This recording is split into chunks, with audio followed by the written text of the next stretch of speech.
দেখা গেছে কিছুদিনের মধ্যেই সালাবা তার যেই বকরি ছিল, দুম্বা ছিল, উট ছিল, ভেড়া ছিল, এগুলোর খামার তৈরি হয়ে গেছে। আস্তে আস্তে প্রজনন যখন বৃদ্ধি পেল, তো শহরের মধ্যে মদিনার ভিতরে তার তো এত বড় জায়গা নেই, সে মরুভূমির মধ্যে চলে যাওয়ার জন্য মনস্থির করলো। একদম খোলামেলা জায়গাতে সে চলে গেল।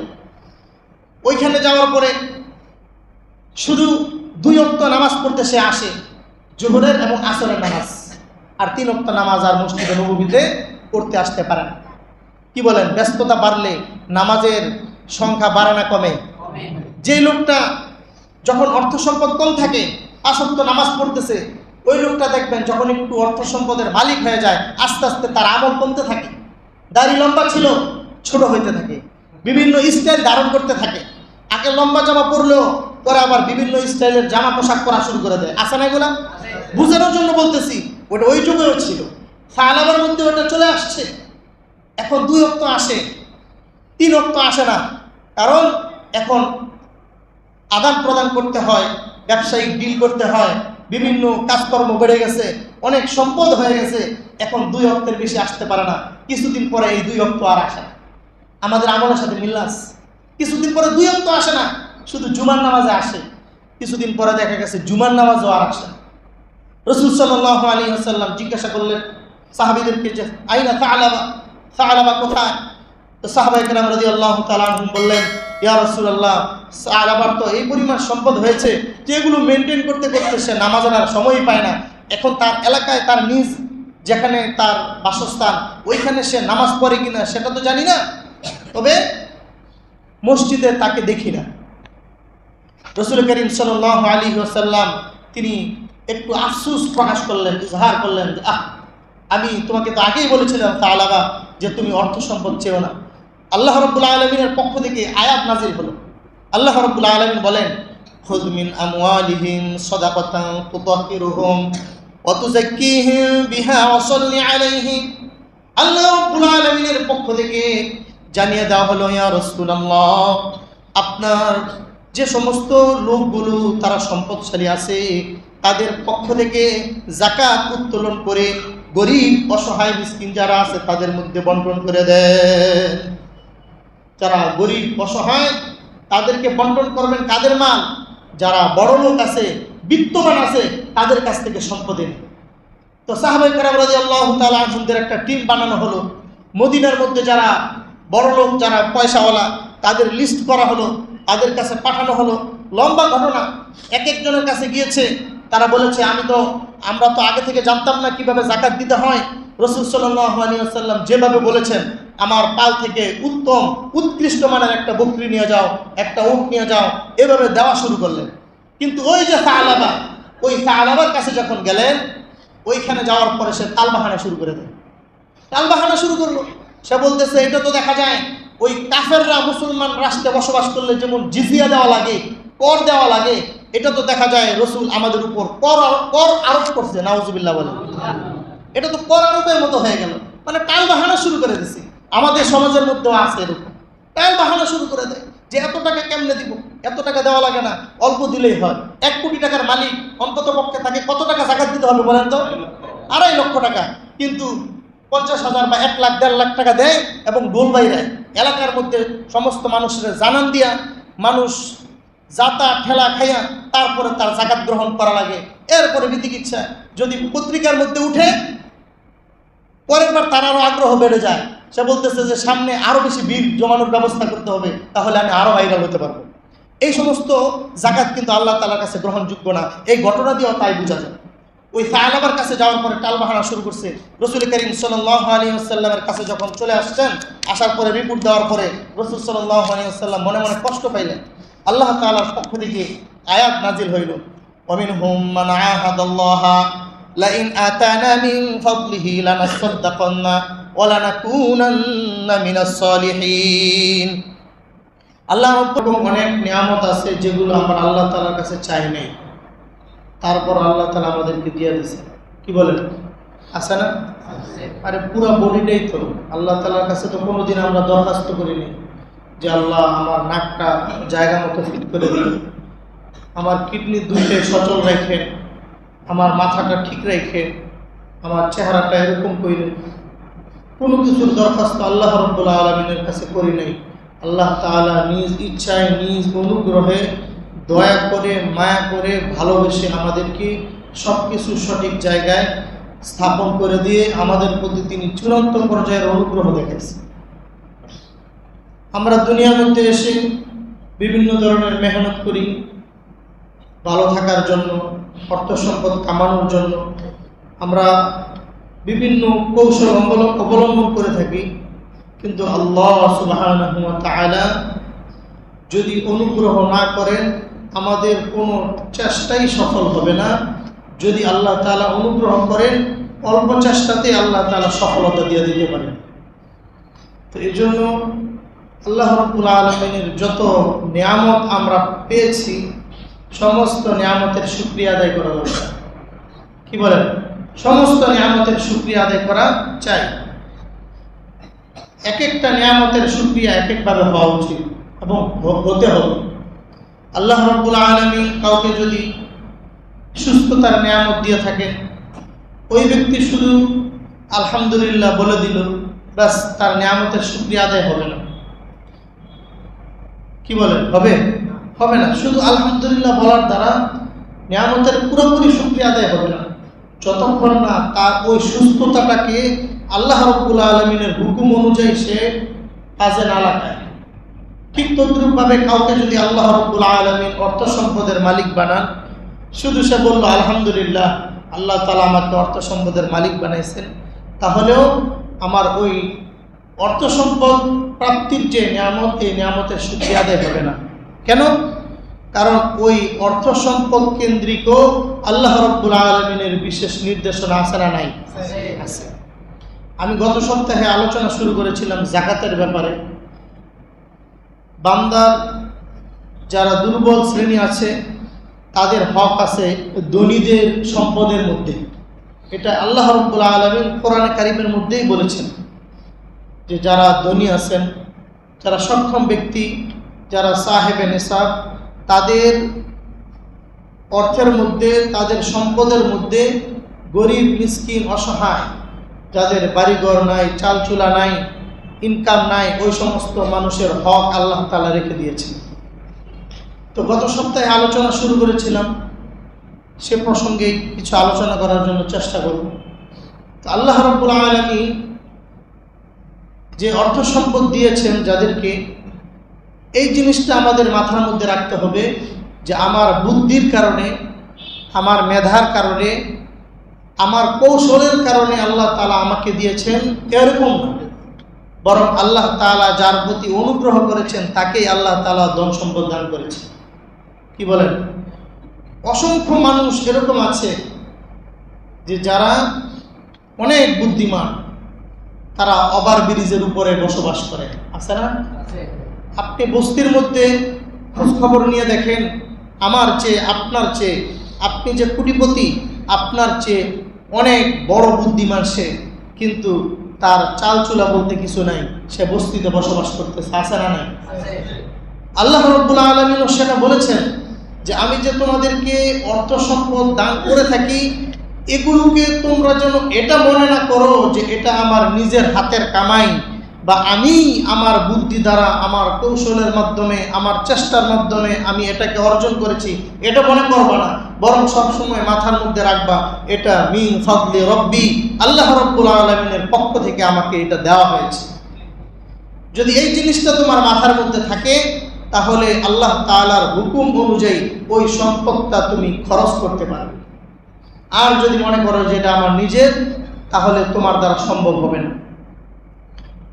যুগে যুগে অনেক ঘটনা এরকম ঘটে গেছে, যাদের কাছে সম্পদ ছিল তাদের কাছে যখন এই সম্পদের যাকাত চাওয়া হয়েছে তারা দেয় নাই, আল্লাহ তাআলা তার ফলশ্রুতিতে তাকে কঠিন আযাবে গ্রেফতার করেছে।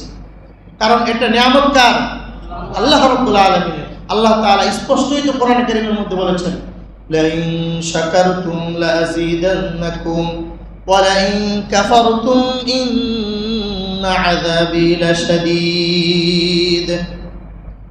ও বান্দা, আমি তোমাকে যে নিয়ামত দিয়েছি ওই নিয়ামতের শুকরিয়া যদি তুমি আদায় করো, তাহলে আমি তোমার নিয়ামতকে বৃদ্ধি করব, এটা আমার ওয়াদা।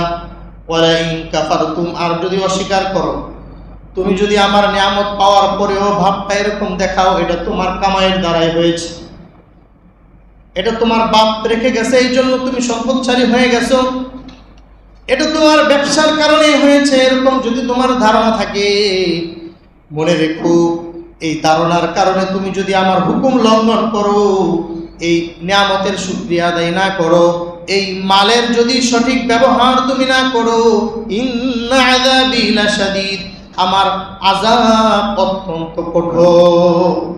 আল্লাহ রাব্বুল আলামিনের আযাব সহজ না কঠিন? ইন্না বাতশা রাব্বিকা লাশাদীদ। আল্লাহ রাব্বুল আলামিন বলেন আমার পাকড়াও এটা খুব কঠিন পাকড়াও, সাধারণ কোনো ধরা না। আল্লাহ তাআলা যদি ধরেন স্বাভাবিকভাবে ধরেন না কঠিনভাবে ধরেন? কঠিনভাবে আল্লাহ তাআলা ধরেন। এটাও আল্লাহ রাব্বুল আলামিন স্মরণ করিয়ে দিয়েছেন যে আমার নিয়ামত পাওয়ার পরে তুমি যদি ভাবটা এরকম দেখাও যে এটা আসলে আমার পক্ষ থেকে দেই নাই তোমাকে, তোমার নিজের চেষ্টায় তুমি অর্জন করেছ, তাহলে তুমি আমার সাথে তুমি আমার নিয়ামতের নিমক হারামি করলা, তুমি আমার নিয়ামতের অস্বীকারী হয়ে গেলা।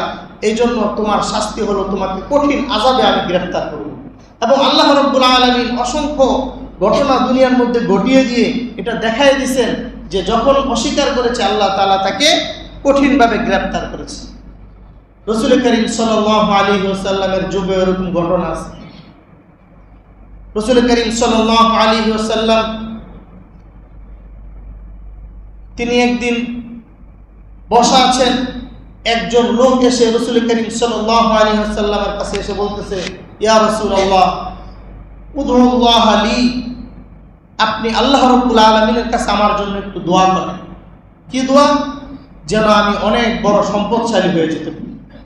নাউযুবিল্লাহ বলেন। অনেক বড় সম্পদশালী হওয়া এটা কোনো সঠিক দোয়া না, বরং আল্লাহ রাব্বুল আলামিনের কাছে এইভাবে দোয়া করা উচিত, আল্লাহ রাব্বুল আলামিন যেন আমাকে এই পরিমাণ ধন সম্পদ দান করেন যেই সম্পদের মাধ্যমে আমি আল্লাহর উপর আরো বেশি বিশ্বাস স্থাপন করতে পারি। শুধু সম্পদ দান করলেন কিন্তু বিশ্বাস উঠে গেল, সম্পদ দান করলেন আমার আমল কমে গেল, এ ধরনের সম্পদ আমার জিল্লতির জন্য কারণ হয়ে যাবে। কি বলেন? শুধু সম্পদ থাকলেই কি একটা মানুষ দুনিয়া আখিরাতে সাকসেস হতে পারে? না। অসংখ্য মানুষ আছে সম্পদশালী, কিন্তু তাদের সম্পদের যে হক আদায় করা দরকার এই হক তারা আদায় না করার কারণে এই সম্পদ তাদের ধ্বংসের কারণ হবে।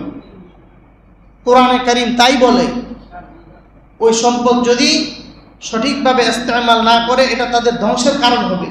তো ওই লোকটা রাসূল করিম সাল্লাল্লাহু আলাইহি ওয়াসাল্লামের কাছে এসে বলতেছে যে ইয়া রাসূলুল্লাহ, আপনি আল্লাহর কাছে দোয়া করেন আল্লাহ তাআলা যেন আমাকে অনেক মালের মালিক বানায় দেন। রাসূল সাল্লাল্লাহু আলাইহি ওয়াসাল্লাম এটা পছন্দ করলেন না। তার নাম ছিল সালাবা। রাসূল সাল্লাল্লাহু আলাইহি ওয়াসাল্লাম বললেন, ওয়াইহাক ইয়া সালাবা, তোমার ধ্বংস হোক হে সালাবা। এটা রাসূল সাল্লাল্লাহু আলাইহি ওয়াসাল্লাম যে পছন্দ করেন না তার একটা বহিঃপ্রকাশের শব্দ ছিল এটা, যে এটা কিরকম দোয়া চাইতেছো তুমি। রাসূল সাল্লাল্লাহু আলাইহি ওয়াসাল্লাম সাথে সাথে এই কথা বললেন যে সালাবা শোনো, আমি দুনিয়ার মধ্যে মানুষকে সম্পদশালী বানানোর জন্য আসি নাই, আমি এসেছি বাশীরা ওয়া নাযীরা, আমি দুনিয়ার মানুষকে সুসংবাদ দিব এবং দুনিয়ার মানুষকে সতর্ক করব, এজন্যই আল্লাহ রাব্বুল আলামিন আমাকে দুনিয়ার মধ্যে প্রেরণ করেছেন। সালাবা শোনো, যদি আমি সম্পদ আল্লাহ রাব্বুল আলামিনের কাছে চাইতাম তাহলে মদিনার যে পাহাড়গুলো দেখতেছো এই পাহাড়গুলো আল্লাহ তাআলা আমার জন্য স্বর্ণে পরিণত করে দিতেন। শুধু তাই না, এই সম্পদের পাহাড় আমার পিছনে পিছনে চলত। কিন্তু আমি তো এটা চাই না, আমি তো চাই যে আল্লাহ রাব্বুল আলামিন আমাকে এই পরিমাণ সম্পদ দান করুন যে আমি একবেলা খাইতে পারি, একবেলা খাওয়ার পরে আমি আল্লাহ রাব্বুল আলামিনের শুকরিয়া আদায় করব, আরেক বেলা যদি আমি অনাহারে থাকি তাহলে ওই বেলা আমি আল্লাহ রাব্বুল আলামিনের কাছে ধৈর্য ধারণের মাধ্যমে আমি পরীক্ষা দিব। আমি এই পরিমাণ সম্পদ চাই, আমি অঢেল সম্পদের মালিক হতে চাই না। অঢেল সম্পদের মালিক হতে চাইলে আল্লাহ রাব্বুল আলামিন আমাকে দেওয়ার জন্য প্রস্তুত। এটা হাদিস। পাহাড় স্বর্ণে পরিণত করে দিতেন।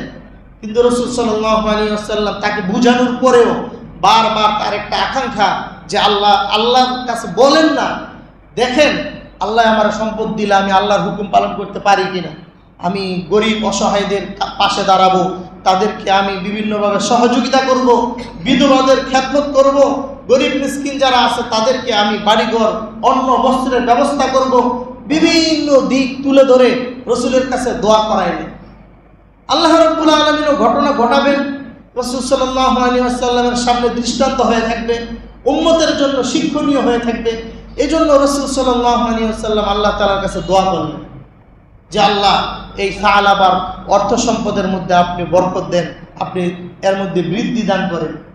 দেখা গেছে কিছুদিনের মধ্যেই সাআলাবা তার যেই বকরি ছিল, দুম্বা ছিল, উট ছিল, ভেড়া ছিল, এগুলোর খামার তৈরি হয়ে গেছে। আস্তে আস্তে প্রজনন যখন বৃদ্ধি পেল, তো শহরের মধ্যে মদিনার ভিতরে তার তো এত বড় জায়গা নেই, সে মরুভূমির মধ্যে চলে যাওয়ার জন্য মনস্থির করলো। একদম খোলামেলা জায়গাতে সে চলে গেল। ওইখানে যাওয়ার পরে শুধু 2 ওয়াক্ত নামাজ পড়তে সে আসে, জোহরের এবং আসরের নামাজ, আর 3 ওয়াক্ত নামাজ আর মসজিদে নববীতে পড়তে আসতে পারে না। কি বলেন, ব্যস্ততা বাড়লে নামাজের সংখ্যা বাড়ে না কমে? যেই লোকটা যখন অর্থ সম্পদ কম থাকে 5 ওয়াক্ত নামাজ পড়তেছে, ওই লোকটা দেখবেন যখন একটু অর্থ সম্পদের মালিক হয়ে যায় আস্তে আস্তে তার আমল কমতে থাকে। দাড়ি লম্বা ছিল ছোট হইতে থাকে, বিভিন্ন স্টাইল ধারণ করতে থাকে। আগে লম্বা জামা পরলেও পরে আবার বিভিন্ন স্টাইলের জামা পোশাক পরা শুরু করে দেয়। আছে না এগুলা? বুঝানোর জন্য বলতেছি, ওটা ওই যুগেও ছিল, সাহাবার মধ্যে ওটা চলে আসছে। এখন 2 ওয়াক্ত আসে, 3 ওয়াক্ত আসে না, কারণ এখন আদান প্রদান করতে হয়, ব্যবসায়িক ডিল করতে হয়, বিভিন্ন কাজকর্ম বেড়ে গেছে, অনেক সম্পদ হয়ে গেছে, এখন 2 ওয়াক্তের বেশি আসতে পারে না। কিছুদিন পরে এই 2 ওয়াক্ত আর আসে না। আমাদের আমলের সাথে মিল আছে। কিছুদিন পরে 2 ওয়াক্ত আসে না, শুধু জুমার নামাজে আসে। কিছুদিন পরে দেখা গেছে জুমার নামাজও আর আসে না। রাসূল সাল্লাল্লাহু আলাইহি ওয়াসাল্লাম জিজ্ঞাসা করলেন সাহাবীদেরকে যে আইনা সাআলাবা, সাআলাবা কোথায়? তো সাহাবায়ে কেরাম রাদিয়াল্লাহু তাআলা আনহুম বললেন, ইয়া রাসূলুল্লাহ, সাআলাবার তো এই পরিমাণ সম্পদ হয়েছে যে এগুলো মেনটেন করতে করতে সে নামাজের আর সময়ই পায় না। এখন তার এলাকায় তার নিজ যেখানে তার বাসস্থান ওইখানে সে নামাজ পড়ে কিনা সেটা তো জানি না, তবে মসজিদে তাকে দেখি না। রাসূল করিম সাল্লাল্লাহু আলাইহি ওয়াসাল্লাম তিনি একটু আফসোস প্রকাশ করলেন, ইজহার করলেন যে আমি তোমাকে তো আগেই বলেছিলাম সাআলাবা যে তুমি অর্থ সম্পদ চেও না। আল্লাহ রাব্বুল আলামিনের পক্ষ থেকে আয়াত নাজিল হলো। আল্লাহ রাব্বুল আলামিন বলেন, খুয মিন আমওয়ালিহিম সাদাকাতান তুতাহহিরুহুম ওয়া তুযাক্কিহিম বিহা ওয়া সাল্লি আলাইহিম। আল্লাহ রাব্বুল আলামিনের পক্ষ থেকে জানিয়ে দেওয়া হলো, ইয়া রাসূলুল্লাহ, আপনার যে সমস্ত লোকগুলো তারা সম্পদশালী আছে তাদের পক্ষ থেকে যাকাত উত্তোলন করে গরিব অসহায় মিসকিন যারা আছে তাদের মধ্যে বন্টন করে দেন।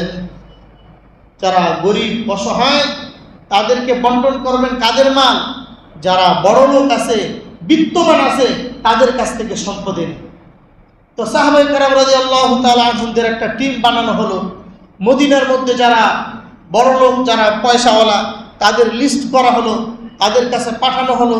লম্বা ঘটনা, এক একজনের কাছে গিয়েছে, তারা বলেছে আমরা তো আগে থেকে জানতাম না কিভাবে যাকাত দিতে হয়। রাসূল সাল্লাল্লাহু আলাইহি ওয়াসাল্লাম যেভাবে বলেছেন, আমার পাল থেকে উত্তম উৎকৃষ্ট মানের একটা বকরি নিয়ে যাও, একটা উট নিয়ে যাও, এভাবে দেওয়া শুরু করলেন। কিন্তু ওই যে সাআলাবা, ওই সাআলাবার কাছে যখন গেলেন, ওইখানে যাওয়ার পরে সে তালবাহানা শুরু করে দেয়।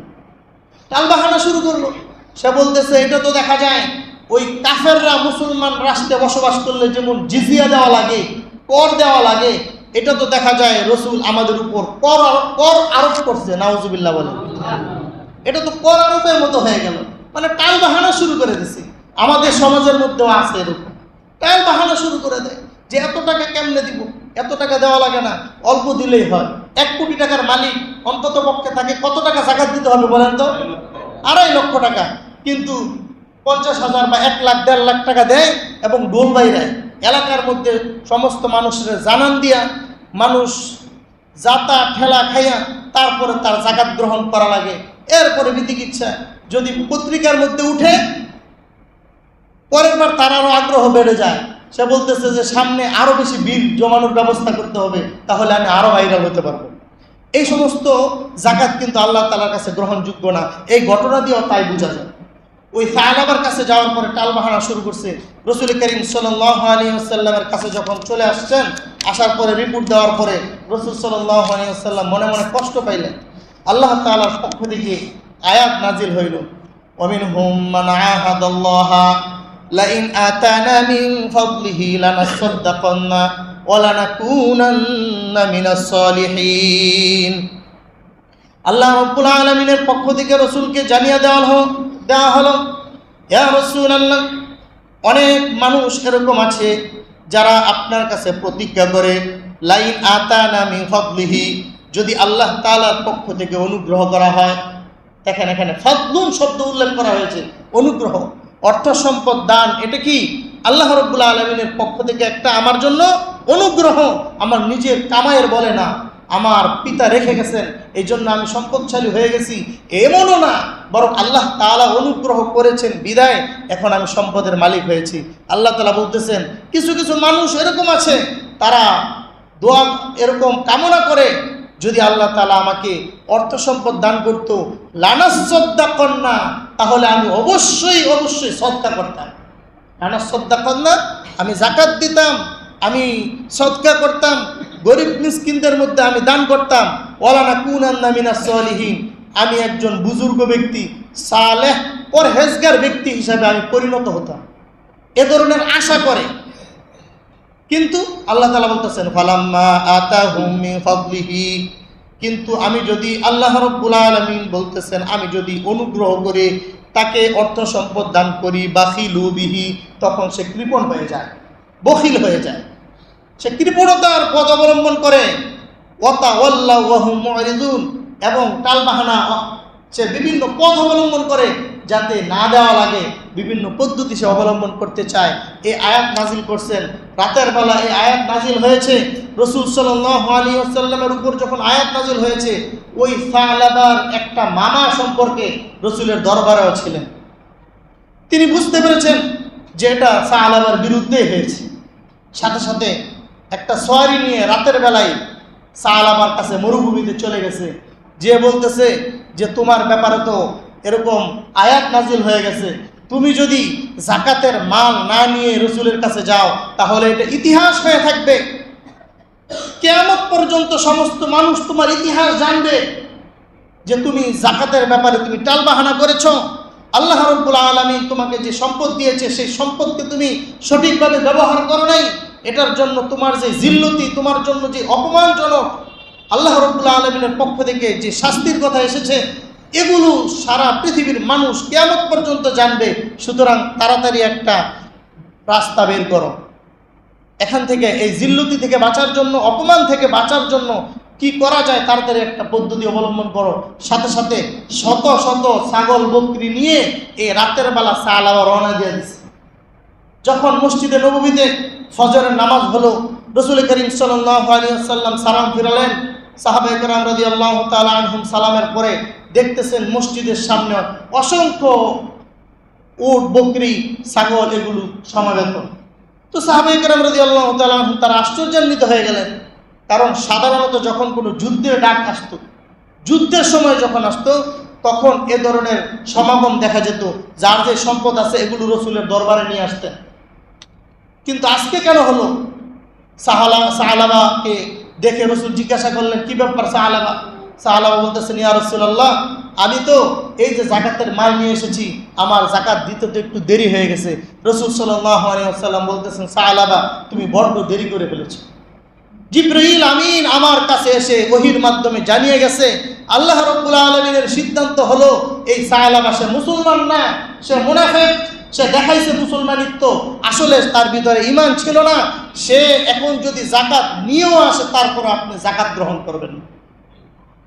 তাহলে মানুষকে দেখানোর জন্য, টিটকারি থেকে বাঁচার জন্য কেউ যদি জাকাত দেয়, ওই জাকাত কি আল্লাহ তাআলার কাছে গ্রহণযোগ্য? আমাদের সমাজের মধ্যে কেউ যদি এটা করে, মানুষকে দেখানোর জন্য জাকাত দিল, আয় ওয়াসের জন্য জাকাত দিল, যে আমি যদি না দেই মানুষ কি বলবে, এ ধরনের মন মানসিকতা থেকে যদি কেউ জাকাত দেয়, এই জাকাত গ্রহণ করা হবে না। এটা এই আয়াত এবং এই ঘটনা দ্বারা আমরা স্পষ্ট বুঝতে পারলাম। এজন্য আমাদের যাদের উপর জাকাত এসেছে, বর্তমান বাজার মূল্য অনুযায়ী 1 লক্ষ না 80,000 টাকা যদি কারো কাছে 1 বছর স্টে করে থাকে, তাহলে তার উপর জাকাত আসবে। ওই জাকাতের 2.5 অর্থাৎ যে পরিমাণ টাকা আছে তার 2.5% সে গরিব মিসকিন অসহায় যারা আছে তাদের মধ্যে দিয়ে দিবে।